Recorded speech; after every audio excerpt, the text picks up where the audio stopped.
and welcome.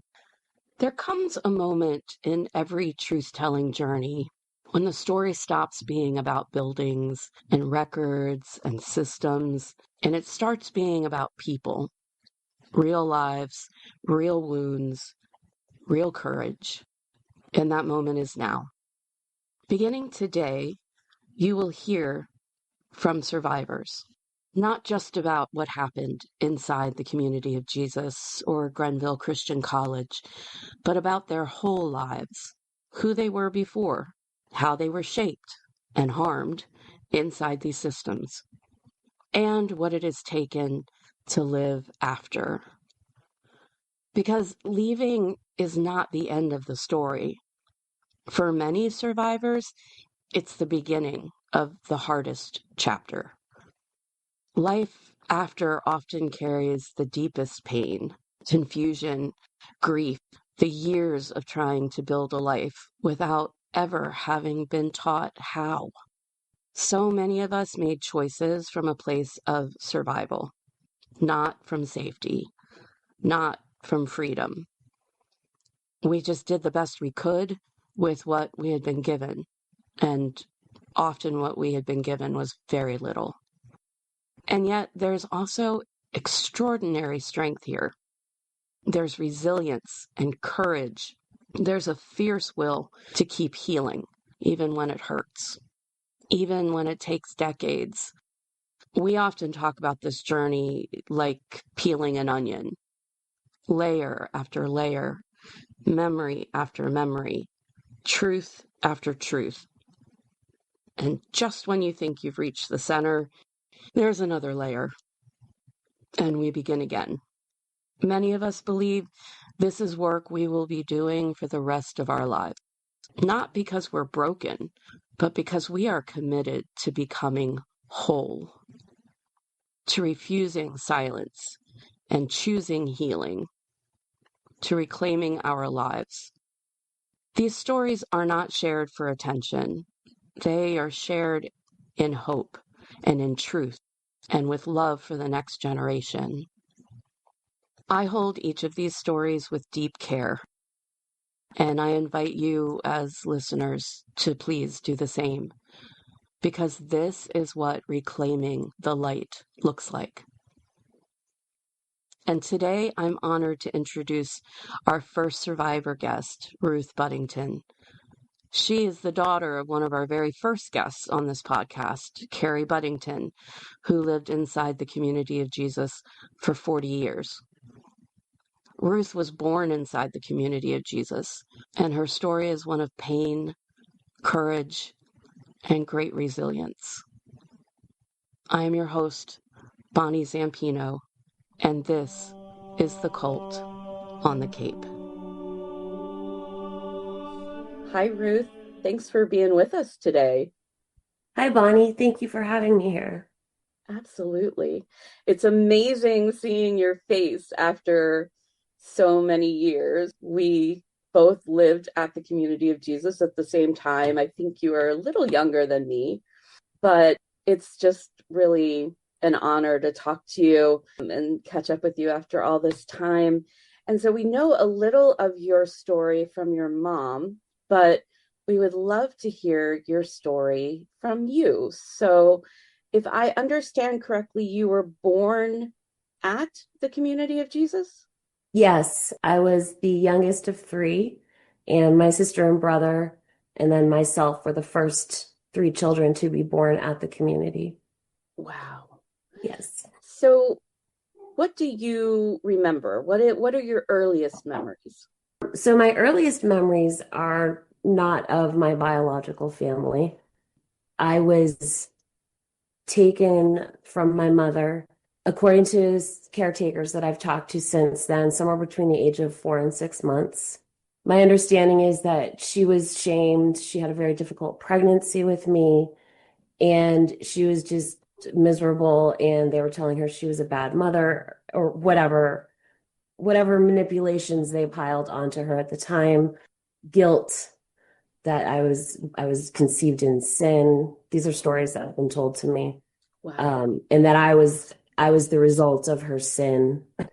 So, anyways, they convinced her to give me to them, Kay and Judy.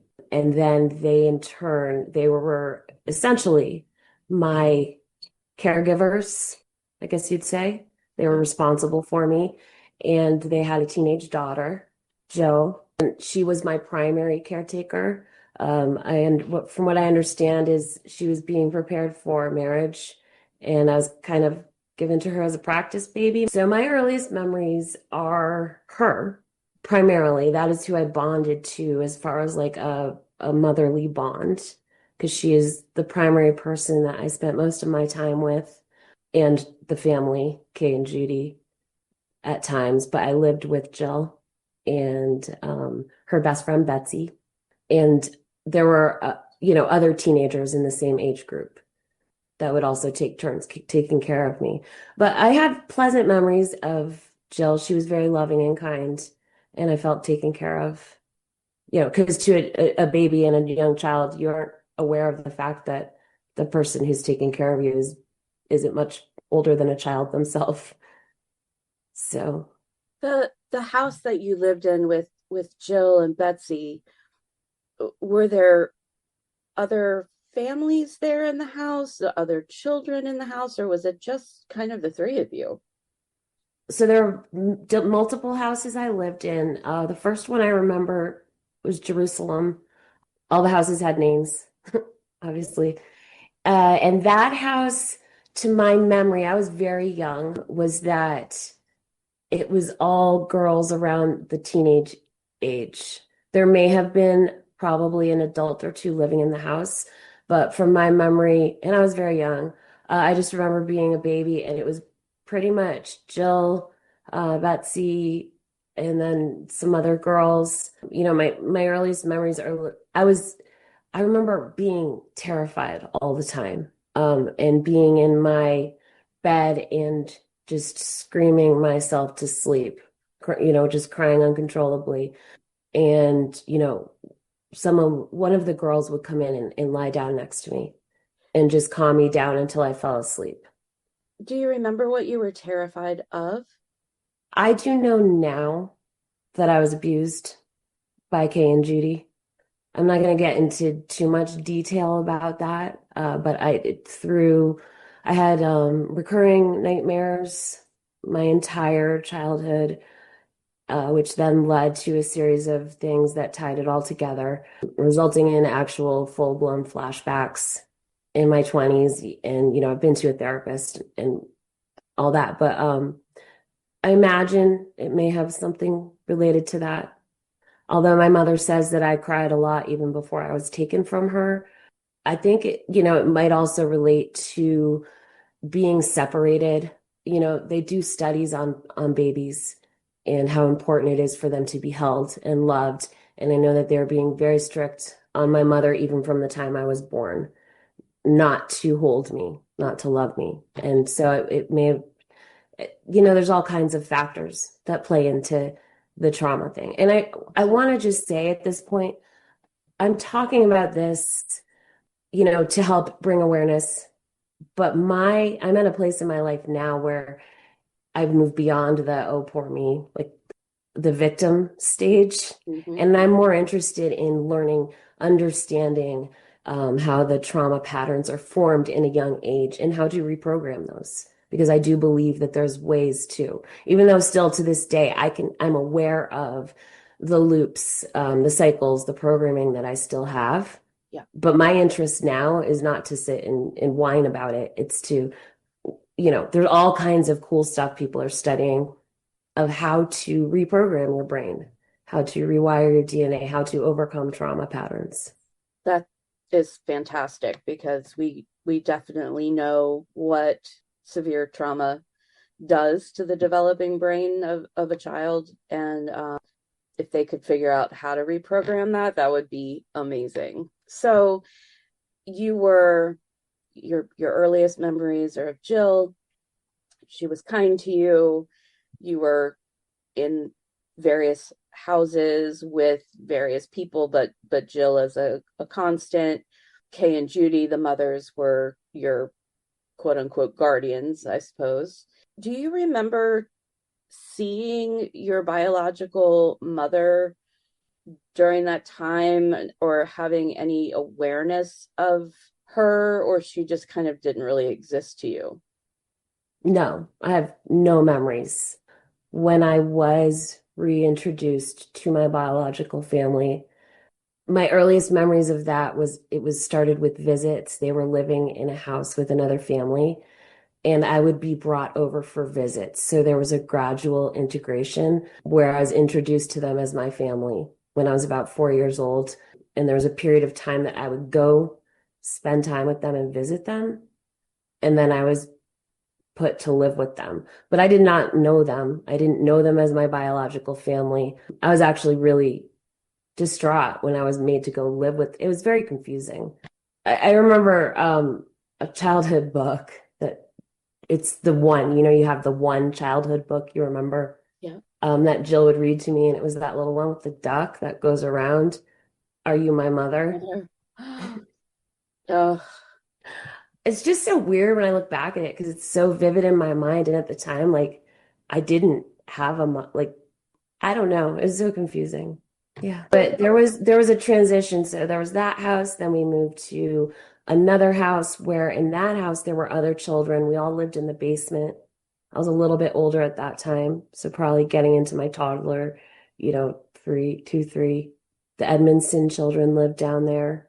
So I just remember there being a room in the basement and like all of us like little children living down there. I remember because Beth tried to climb out of her crib one night and she fell and broke her collarbone. oh, Yeah, it was terrifying. And then from there, we moved to Gennesaret. I remember moving to Gennesaret, and that is where my sister lived with all of the girls her age. So it was like teenage girls. No, they weren't teenagers. They were just all a little older than me. And then I was the youngest. And I just remember that it was all girls. And again, we all lived in the basement. And like if one person got in trouble, they would line us all up and make us turn around and like pull our pants down and like beat us. I just remember all these girls lined up and like the man of the house coming down and like like beating our bottoms, crazy stuff, right? Um, and that's when Jill got married. And that is when they decided to, I don't know all the factors, but I was pulled away from her and eventually from that house, eventually went to live back with my parents. so these were like the early days of the community. I'm thinking, was this in the early 70s that this was happening? Yes. So I was born in 73. So we're talking 73. I went back to live with my parents around 4.5 years old. So that's the period of time about 73 to 78. Yep. And they had just gotten their nonprofit status in 70. So this was really early on. So it sounds like from your memories, none of the children lived with their parents, but they were older than you, and none of them had been like given to another person the way that you were. I'm not aware of anyone being completely taken away the way I was as a Yeah. baby.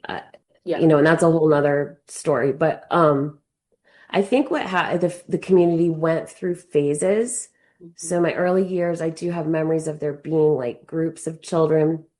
But then when I went back to live with my parents, I feel like at that time, most of us were living with our parents. And I lived with my biological family for about 5 years. And during that time, I think most of the children my age did live with their parents. There's about a 5 year period there. And then after that, they just started pulling us and it was really weird. Like you'd live in one house, you'd sleep in the basement of another house, but none of them were the places where your biological family lived.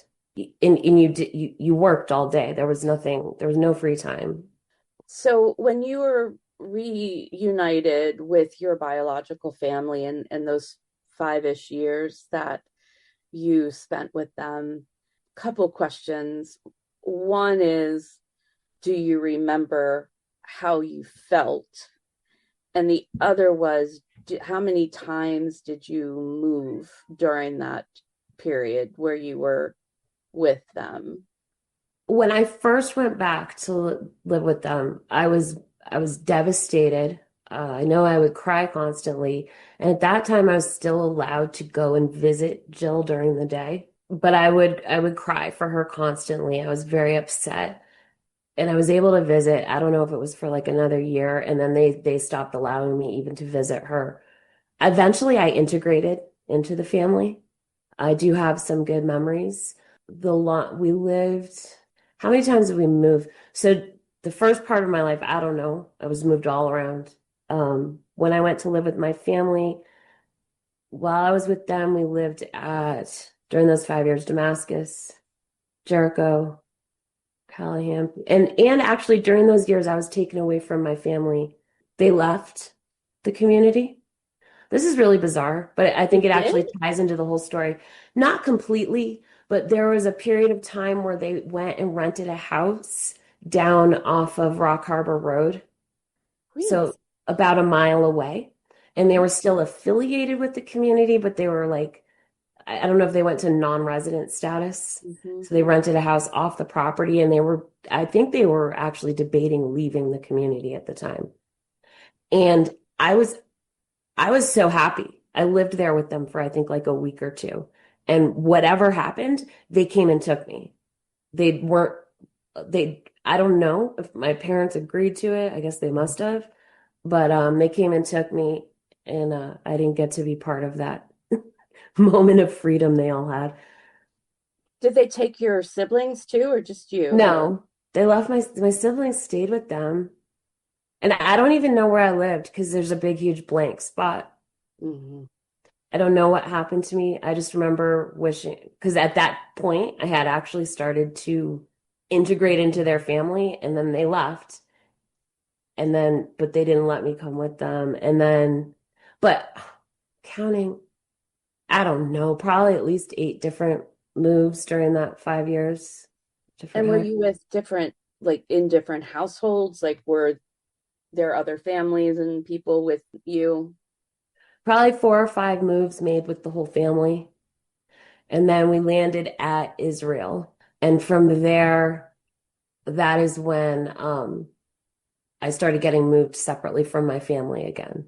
So just to different households. I hated it the whole time. Did you have another question? I have a lot of questions for everyone there. The lack of consistency and the lack of, it's so funny that one of their vows is a vow of stability when there's literally no stability. Yeah. um, Intentionally. yeah. Were you going to school? Did you go to public school? I did. I went to public school. It was rough because we got made fun of. I I was what they considered a very rebellious. I was just probably one of the worst. I know there's other people that got it almost as bad as me. Mostly boys though. Of the girls my age, I was definitely like the worst that I know of. And I think part of it's because I did experience abuse, even though I didn't have vivid memories of it because of how young I was. It severed my ability, whereas a lot of people were very enamored by Kay and Judy and kind of worshiped them and believed in them as these all-powerful beings. I had a deep-seated despising of them always, and I just hated it there. And it was, I guess, probably coming from a subconscious place inside me. And all I wanted was to get out of there. I went to public school. Eventually, we got made fun of because we were the Jesus freaks. But because I hated it so much, I made friends with people. I eventually did start to make friends at the school because they realized what a rebel I was against it. And I started talking to a guidance counselor at the middle school, Nauset Middle School, and just telling him how miserable I was. And he really wanted to help. And I devised this plan. I was going to try to get put into foster care. It was really hard and there wasn't a lot. And finally, one day, I just couldn't get help, even though he was trying to help me figure out a plan. And so one day I was so frustrated. And I picked the worst day of the week. It was a Friday. I walked out of the school instead of going home. I went across the street to the police station. And I told them I was never going back to the community. I don't care what they did with me. I didn't just run away. Like I walked into the police station and they didn't know what to do with me. And You they were in middle called, school? yeah, I was in eighth grade. This is right before, this is the unfolding that got me sent to Grenville. Okay. So I'm at the police station. You want me to just tell the whole story? I would love to hear it. So I went to the police station, and of course they have to. Legally, they have to call my parents, call the community. My parents show up with the Showalters, and they've got this, and they bring me into this room, and they all sit down, and they're like, "You need to go home with them." And I was like, "I refuse. I refuse. I am never going back to that place again." And the police chief was there. He's like, "Well, your only other option is that we have to book you and arrest you and keep you in a jail cell. And it's the weekend. You're going to be in there all weekend." And I said, "Okay." I do not care. I would rather stay in a jail cell than go back to that prison. Oh, And they, you know, I just remember they all kind of looked at me in shock. And he was like, he was like, "All right." And they fingerprinted me, and it sucked. I will say, you know, cold metal bed with the light that doesn't turn off. And it was cold and no blanket. And the next morning, you know, they brought me a cheeseburger, which was really awesome. Like, because I never got to eat fast food. But he said to me, "Look, if you agree to go home, we will make sure that you go to court on Monday to go in front of a judge and discuss, you know, some type of options." Oh, and in order to book me, I had told them, because I'd had a incident with my mother where I came home wearing jeans, oh, and they basically told her that she had to get the jeans off me. And she started to physically like fight me and pin me on the floor and rip the jeans off me. And she scratched me in the process. So I did tell them about that in the police station, and they did open a child abuse case okay. against my mother, which isn't what I wanted. I wanted it against the community, but whatever. You know. So they told me if I agreed to go home, they would make sure I went to court on Monday. And so I said, okay, because I didn't really want to sleep in the cell another night. Went home. As soon as I got home, I was, you know, put on the highest level of punishment, Oh, locked in the house. I was not allowed to leave the house for anything. I was pulled from public school, like never to ever set foot out of the property ever again.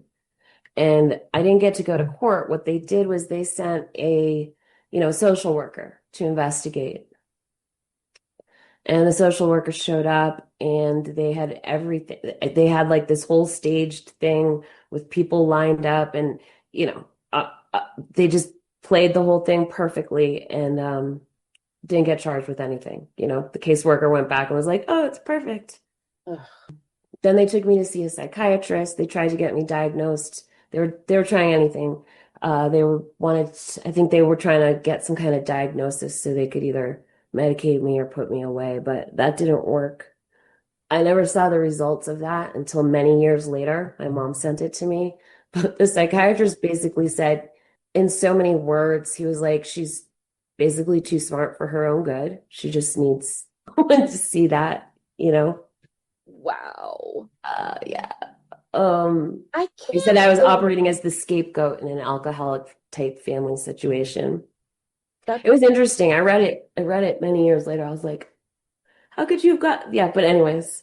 That's pretty right on. I mean, without the alcoholism, but the same cycle of abuse and the way that happens. I'm stunned that the police would put you in jail at what? How old are we in eighth grade? What is that? Like I was 13. 13? They said it was the only way for me not to go back home. Well, Wow. so there's more to that story. I'm locked in the house, and my sister was put on watch duty. And she said she just was so sick of the whole thing that she went upstairs knowing I was going to run away. And she was just like, whatever. And so I ran. I ran out the door, and I started running, and I literally was going to just hitchhike to Boston and become a homeless person. I didn't care at that point. And the police chief found me No. pulled up, and he's riding in his car next to me. He's like, Ruthie, get in the car.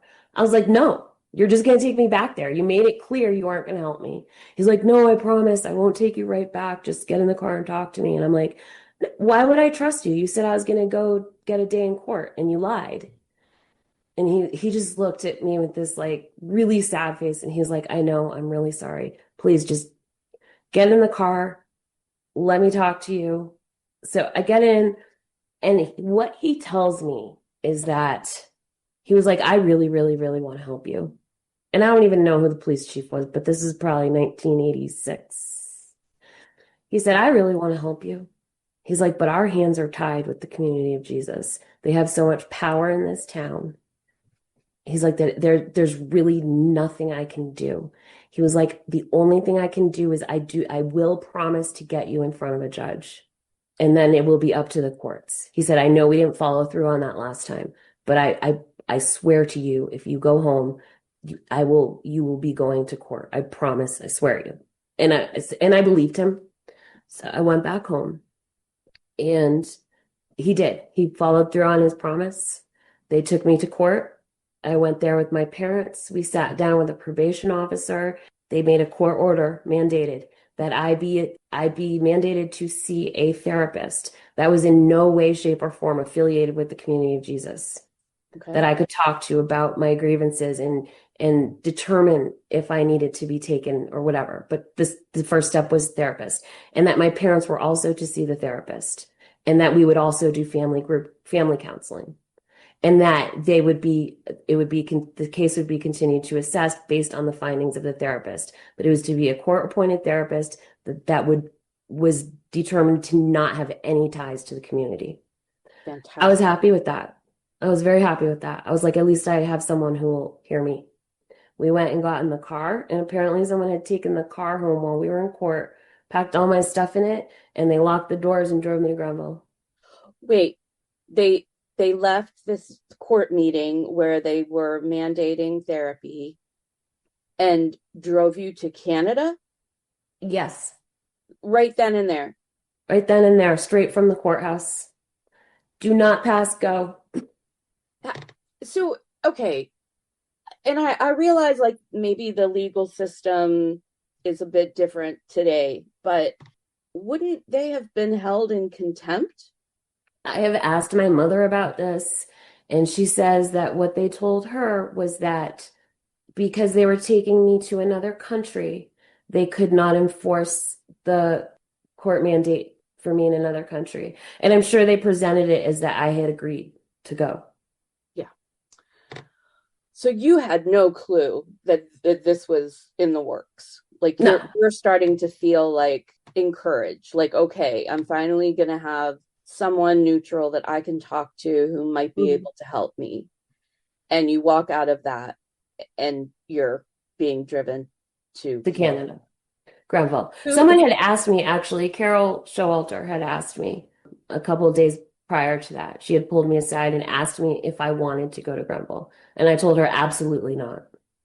So tell me, first of all, who drove you? Was it your parents? It was my parents. And no one else from the community was there? No. Grenville, so we're now in the 80s, mid 80s maybe. Yeah. And so were you the first community kid which by the way, that's what I remember being called in school, the community kids. Were you the first community kid to go to Grenville, or had you already heard of, like, tell me about that part, what you knew about Grenville? So prior to that, there were other children who had gone to Grenville, but mostly it was children who had wealthy parents who paid for them to go there. It wasn't a place where they sent bad kids. Although one person before me, Sean DeLude, was sent there a couple months before me. I didn't know about it. We all just knew he disappeared one day. And so he was there when I got there. Oh, wow. So I believe he had been shipped off in the same manner that I was not long before me. But before us, there may have been one or two people that I'm not aware of that were sent there like that. But mostly it was like kids who were sent there because, like their parents had money and it was supposedly great.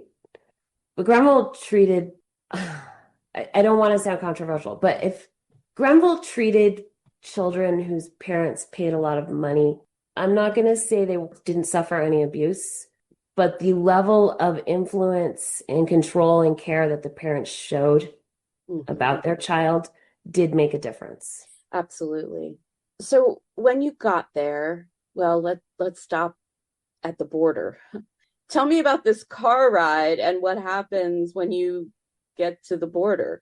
Well, I'm already mad. So first thing I try to do is like at a first stop sign, try to get out, but they'd employed the child locks. We get to the border, and by this point, I know where they're taking me. I know where they're taking me. There's nowhere else. I know they're going to Grenville. And so we get to the Canadian border, and I'm just on fire. I'm gonna run away as soon as I get there, right? And they stop at the border, and the border patrol guard I don't know, my dad goes and talks to him, and then he comes back, and the guard comes and says he needs to take me into a room and talk to me privately. And my parents just let this man take me into a room by myself while they're processing. They got to get a visa for me, student visa.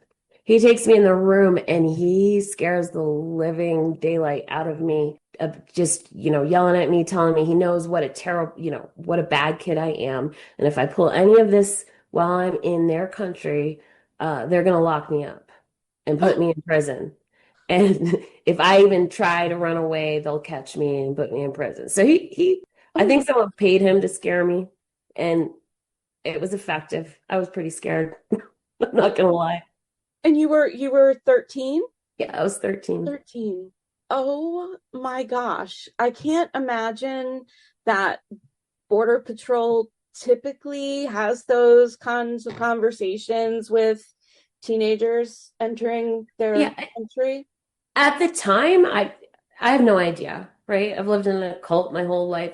So to me, it just was real. But in retrospect, as an adult looking up, no, someone had to have like paid him to do that. I don't think it's something they would normally do.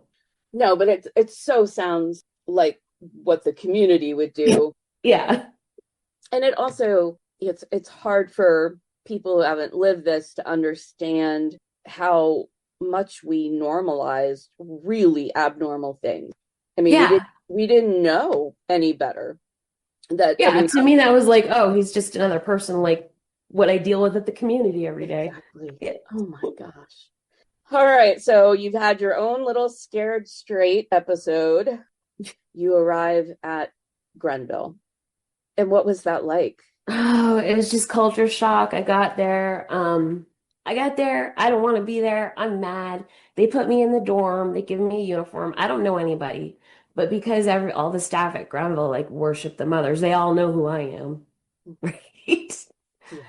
And I'm mad, I'm angry, I'm in shock, I don't know what's going on. And I find myself in the dorm in like the little community room, sitting in a circle of girls, and they're all talking and happy and trying to befriend me. And I'm sitting there. And one of them asks me, "Do you know the mothers?" And I just laugh, right? Because I'm an arrogant 13-year-old. And I was like, yeah, I hate them. They're like the worst in the world. I can't stand them. I hate the community. And I don't know, like the circle is mostly staff kids. I didn't know this. They're all horrified, like, because in their eyes, they're from afar, right? So they think of them as like these saints. Yeah. And so I go to bed and I wake up in the middle of the night, literally being like dragged by my arms and hair down the hall by the deans, just screaming at me, like physically hurting me, pull me into the staff rooms, and they're like, "You blaspheme the mothers, like you know how." Basically, I had committed some horrible sin by speaking ill of the mothers. And wow. Like to me, they're just horrible humans, but to everyone else, they're these gods, right? You definitely had a different interaction with the mothers than the majority of people did. Just take the abuse away and just the fact that they were, your guardians and your caretakers and their daughter is raising you, that gives you a different perspective than other people would have had. Yeah, and even though I had a disdain for them, they did still have a really twisted hold over me. Like I used to have, I remember I used to really believe that they could see everything I was doing. I did like have this subconscious belief that they were just like this entity watching every move, judging everything. I Mm-hmm. literally like would have nightmares that they were in this bubble above my head staring down at me. Wow. Yeah, so I was put on discipline.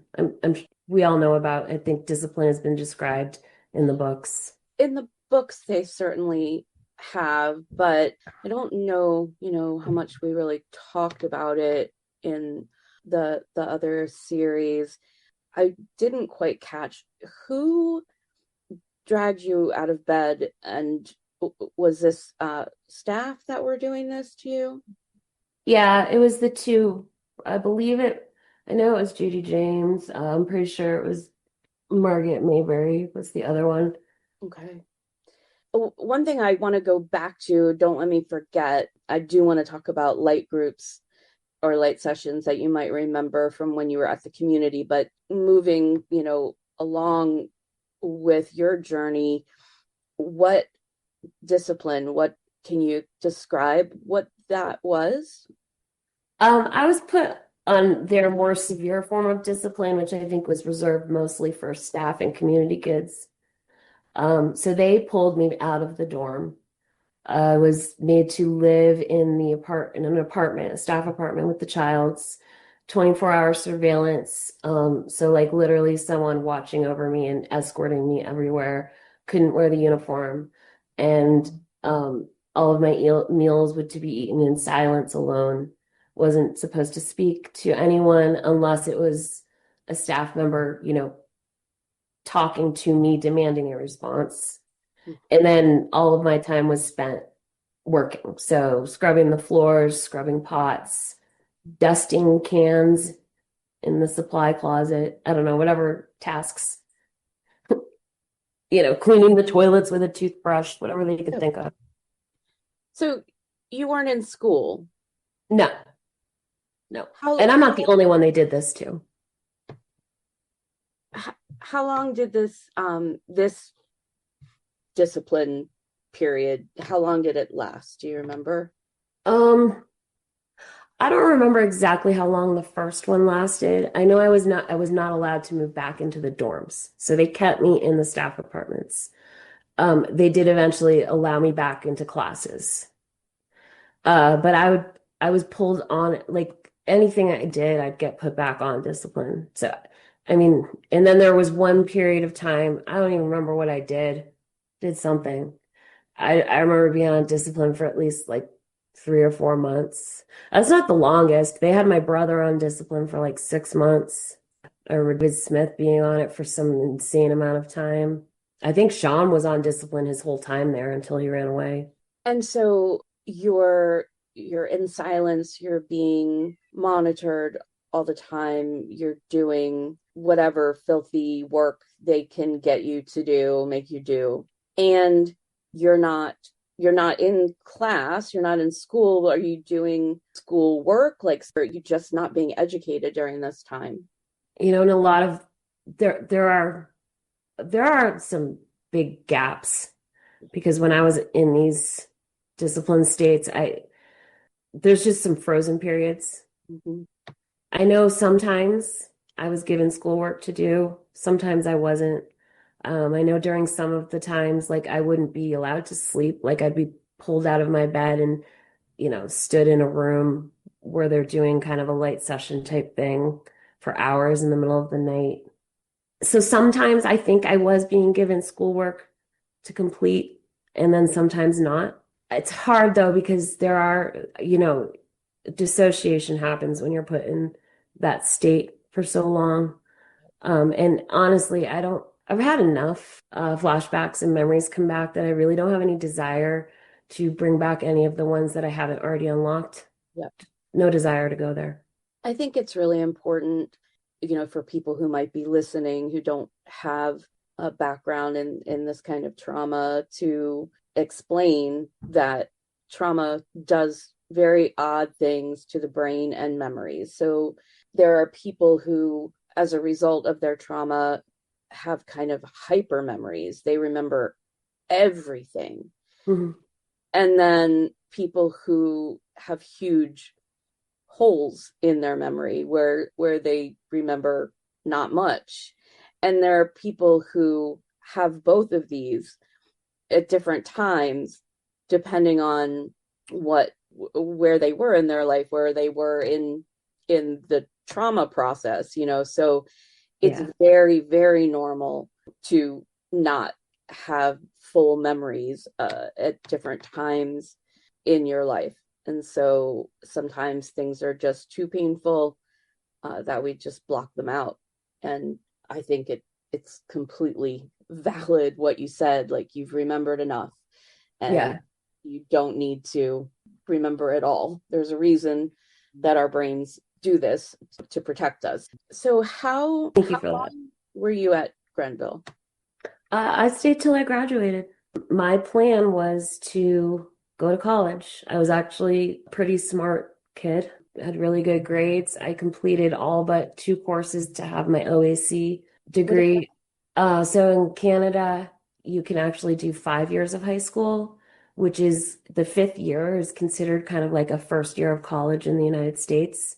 Okay. So I was like 2 credits short of having that degree at the end of my 12th year. Okay. So, and because there were a lot of paid boarding students who were going to go to college, there were, during the last 2 years, there were they had to give them the colleges would come so I collected all of the applications. I was going to apply everywhere and someone would give me a scholarship. I wanted to be an engineer. I love understanding how things work. And I started reading the applications, and every single one of them required like $20, $30 for the application fee, which I had that was another thing being there, no money. But all of them said in fine print, if you cannot afford the application fee, talk to your guidance counselor and they will explain to you how to apply for financial assistance for the application fee or how to get around it. So I took my whole stack of applications to Miss Case, who was the guidance counselor. I went because I knew I could get a scholarship. I was gonna get a full scholarship, go to college, and that was my escape plan. So she took them from me and she laughed and she told me that you are never going to college. You have the choice of either staying here at Grenville and becoming staff, or you're going back to the community of Jesus, but you aren't going to college. And then she ripped them all up and threw them in the trash. Oh. Yeah, and I didn't have any access to any other outside world. Like I know there are other ways I could have, but I didn't know. I had no. She was the person who was supposed to tell me I could write an essay. Yeah. Like I know the things I could have done now, but you're locked away. So yeah, so I got on a bus and went back to the community. Really? Mm-hmm. Then my plan B was I was going to get a job, save up money, and leave. Like I didn't want to just be a homeless person, but I had no family to go to. So, well, I did. I tried my father, and that's a whole other story. But there's some things that the community had done what they do is rip families apart. And so they had made sure that they had basically told my father some horrible things, and he thought I had accused him of something I didn't accuse him of. So I did go to him. He was backup plan, and I asked him if I could come stay with him, and he said absolutely not. So wait, was he gone from the community then? Yeah, they kicked him out. Were you in Grenville when that happened? Yeah, it was shortly after I went to Grenville. They accused him. They tried to tell him that I said that he had sexually abused me. Oh, and tried to make him sign a confession to it, which was an absolute lie, all a lie. So it's bizarre. So he got kicked out, and he thought it was my fault. Oh my God. It's the kind of things they do. I don't know, crazy. But what? You wonder what's the purpose? What were they? It's everything they do. There's a reason they're going to get something, and so you what are they getting by removing him? I mean, personal thought is that, I mean, Kay and Judy knew what they did to me. They Mm. knew that I wanted out. They knew that I was messed up. They knew I've been begging for therapy the whole time before I went to Grenville and the whole time after. They knew eventually one day I was going to get some kind of therapy and the memories would come back. They knew. So I think of getting my father to sign a confession, they were like, oh, well, if it ever comes up, we'll say it was him. That would make complete and total sense. The years that you were at Grenville, did your parents come visit you? Did you go back to visit the community? Did the mothers come up? Like what was that like? My parents never came and visited me. The first time, well, my mother actually came and visited once, and that was to come and tell me that her and my dad were getting a divorce. She didn't tell me anything about him being kicked out. Oh, So she did come to visit that one time, and they took me off discipline like literally hours before she got there. And I was instructed not to tell her that I mean, they successfully scared me at times. And they were like, if you tell her whatever. And then they felt sorry for me and they like let me move back into the dorm. So I was like, okay, I'll do whatever. Like this is good. I'm getting some freedom. Fine, I won't tell her. Yeah, so she came to tell us. That's a really crazy story too, because they sat my brother and I down in a room and they told us that she was getting a divorce. And who they was they? told, well, my mother told us, but then there was staff there. I don't even remember who the staff were, but I remember them sitting me and my brother down and telling us that we needed to pick a side and that our father represented the devil and that our mother represented God and that we needed to choose whether we would take the side of our mother and God or our father and the devil. That's And so abusive. Oh, yeah, no, my brother and I both just looked at each other like, these people are insane. And we both refused. And they like tried to threaten us with stuff, and then they realized it wasn't going anywhere. I think my mom actually did stand up for us at that point and was like, "What are you doing? Like they don't need to choose between us." oh, And like I do actually remember her stopping them on that one because that was crazy. that's crazy. Yeah. Did you ever have to go back to the community like for a week or a summer, or did were you consistently at Grenville? I the first My first time back to the community was the summer between I was 16. So the summer between 10th and 11th grade. And I went back and that's when I met with my father and asked him if I could leave. I wanted out so badly. And he told me no. And I went back and I was going to run away at that point. And Betty had taken over at this point. Betty Pugsley became Mother Betty. Yeah, Kay had died, which is another really weird story. But she brought me up to the study and offered for me to go to Bermuda. She said, "Do you want to go to Bermuda?" And at the time, I don't know why I still believed anyone told the truth about anything. But at the time, any girl who had been offered to go to Bermuda had come back talking about what an amazing experience it was. And I was like, okay, sure, I'll try that. That sounds cool. And this is that summer. Yes. So I went to Bermuda for the summer. Can you stop for 1 second and explain Bermuda to people listening who don't understand that part of things? Yeah. So Kay and Judy were extremely wealthy. I don't know, or gifted things. So they owned this property on the cliffs in Bermuda. It's a cottage with gardens surrounding it on the cliffs overlooking the bay. And it was just a vacation cottage for them. And then there was a walk. Did you ever go to Bermuda, Bonnie? I did Okay. not. It was a lot of property. There were two other houses that were used as retreat houses or something. And then there was a compound. This is what I found this all out when I got there. And then there was a compound where a minister and his wife lived. And then there were sisters from the community, and it was like bunk houses. And so what I found out, I got to Bermuda, is while you're in Bermuda, you're kind of felt like being a plantation slave, honestly. So we lived in this house that was inland with the bunks. You'd wake up really early and you would walk like half a mile or a mile to this chapel that was on top of a hill. And it was literally an old slave house that they turned into a chapel. And we'd go there and do our, like, sing our lauds and have service. And then you'd walk like another half mile to the cottage on the cliffs. And this cottage, it's spectacular. So, but you weren't allowed inside the house. Only one holy, most holy sister was allowed to go in and clean it. And she would go in and clean it like every couple of days, just in case the mothers decided to visit.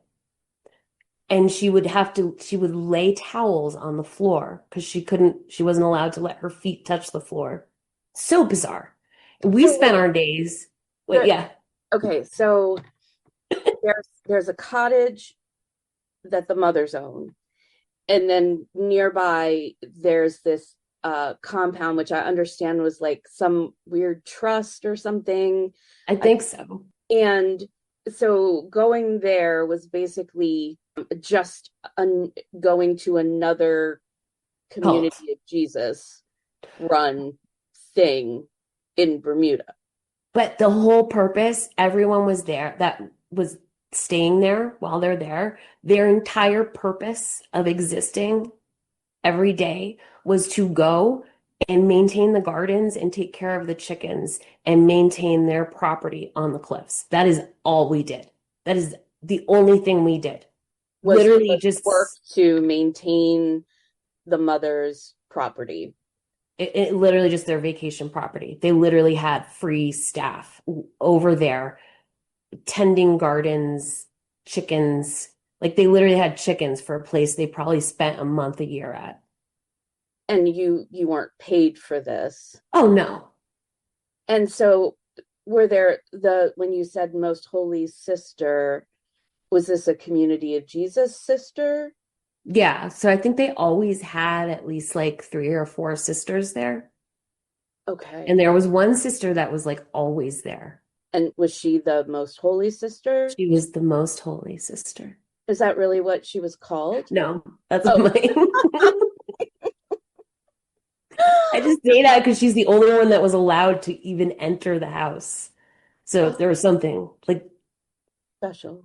No one else was even allowed to open the door to the cottage.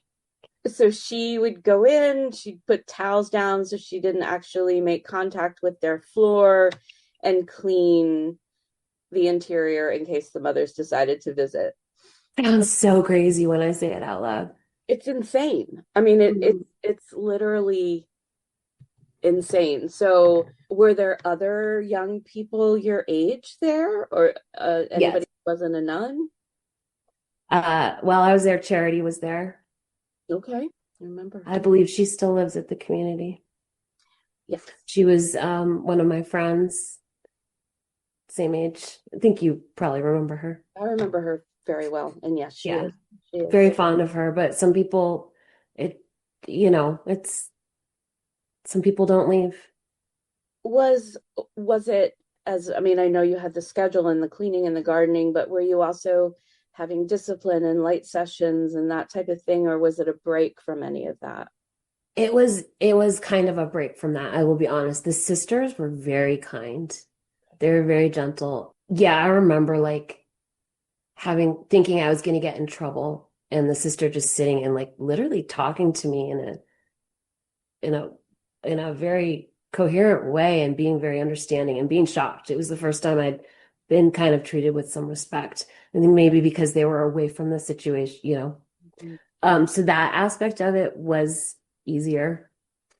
But it still, I mean, I didn't want to stay there. It was labor. Yeah. And So they tried to make me stay. Sorry, what? I was going to ask, like, how, I've talked to people who, actually made escapes, like called family members who would fly in and come and get them because they weren't getting out of there. How was it for you to leave? So I agreed to go, and when I went, they gave me a 3-month visa or whatever it was, because I was still in school age. So they gave me the visa till the school year started. They wanted me to stay there. They tried very hard to convince me, even coercively, but I believe because we would go into town. Somehow I found out legally that they could not keep me there without me agreeing to sign for it because I think because I was underage and school age.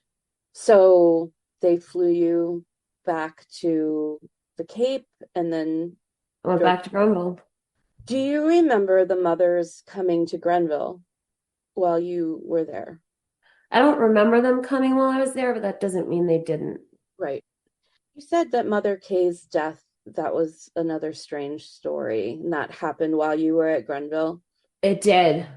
So they pulled us, like all the staff and community kids, Farnsworth pulled us all into a room to tell us all, because it's their cult leader had died, right? Yeah. Saint of all saints. So he, everyone's sitting in the room and he makes the announcement that she's passed. For me, I was overcome with the greatest sense of relief is the only thing I can explain it as. It was literally like, and I didn't even understand it, but it was almost like this lightness and this weight had been lifted, like a bond had been released. And, I didn't understand it at the time. And it was kind of crazy because all these people in the room, like people are wailing and crying, that people who had never even probably met them. Just this huge scene of like despair and crying. And all I can feel is this like freedom almost, which I think is normal, now that I know what I know.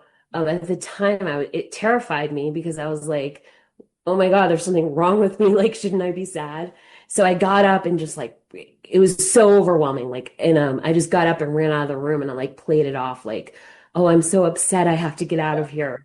And just like ran to my room and shut the door. And I was just sitting there like, what is this feeling? Like, I'm a horrible person because I feel good. Right?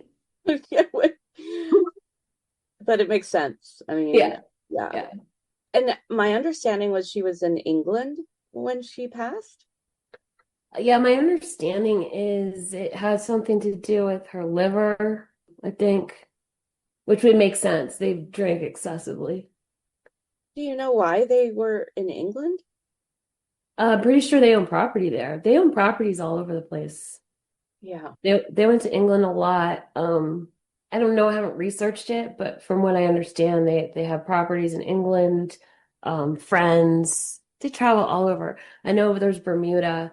Pretty And sure there's other places. Italy. They have Mount Tabor now, which I don't think they had when the mothers were alive, but who knows? They have what? Mount Tabor? Oh, I don't even know. Is that something Betty acquired? I believe so. It's in Italy. Oh, yeah. So you go back to Grenville from Bermuda, and you do you finish your education there before you go back to the community again? Yeah. So you go back to the community after you've graduated, and what happens? Like, where do they put you? And So they did their usual, put me sleeping in a basement, uh, spend my days at the Ark, which is generally where they put, newly young girls. I think they were trying to match make me with someone, and I was not interested. I just was like, I need a job. And I was gonna try to, my plan was to get a job outside the community. And they were like, oh no, you can't do that. Here. And they pulled me down. They're like, this is what we're going to offer you. We're offering you a job. You work for us. And the wage was, they were giving me like 20 hours a week or something, 15 or 20 hours a week, because they had my time filled with all these other things. And the hourly wage was something ridiculous.